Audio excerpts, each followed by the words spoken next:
Okay, question பாருங்கள். So question என்ன கொடுத்துருக்காங்க அப்படின்னா, ஸோ உங்களுக்கு ஒரு 15 கிலோமீட்டர் டிஸ்டன்ஸை கவர் அப் பண்ணுறதுக்கு ஏ என்ன பண்ணுறான்னா பியை விட ஒரு 30 நிமிஷம் அதிகமாக எடுத்துக்கிறான். அதே ஏவோட ஸ்பீடு டபுள் ஆக்கணும் அப்படின்னா பியை விட 1 மணி நேரம் கம்மியாக எடுத்துக்கிறான். அப்படின்னா பியோட ஸ்பீடு என்னன்னு சொல்லி கேட்டிருக்காங்க. நமக்கு டிஸ்டன்ஸுக்கான ஃபார்முலா தெரியும், speed into time taken.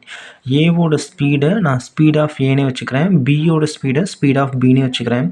B எடுத்துக்கிட்ட டைம் டேக்கன் எனக்கு எவ்வளோன்னு சொல்லி தெரியாது, அதை டீனே வச்சுக்கிறேன். அவங்க என்ன சொன்னாங்க, பியை விட ஒரு அரை மணி நேரம் அதிகமாக எடுத்துக்கிறான்னு சொல்லியிருந்தாங்க. அதனால் டி ப்ளஸ் 0.5ன்னு எடுத்துக்கேன்.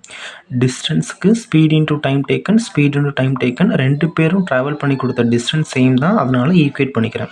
அதே அடுத்து எனக்கு என்ன சொல்லியிருந்தாங்க, அவனோட ஸ்பீடை 2 டைம்ஸ் டபுள் ஆக்குறான். அந்த மாதிரி டபுள் ஆக்கும்போது பியை விட 1 மணி நேரம் அவன் கம்மியாக எடுத்துக்கிறான். ஸோ அப்போ 2 into speed of A into t-1 equal to speed of B into D.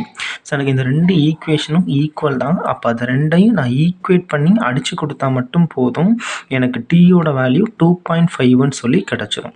ஓகேவா? ஸோ அப்போ எனக்கு பியோட ஸ்பீடு தான் எவ்வளோன்னு சொல்லி கேட்டிருந்தாங்க. டிஸ்டன்ஸ் கொடுத்துட்டாங்க 15 கிலோமீட்டர்னு, டைம் டேக்கன் 2.5 ஹார்ஸு. அப்போ அப்படியே அடித்து கொடுத்தா மட்டும் போதும், பியோட ஸ்பீடு 6 km/hன்னு சொல்லி கிடச்சிரும். Okay, thank you.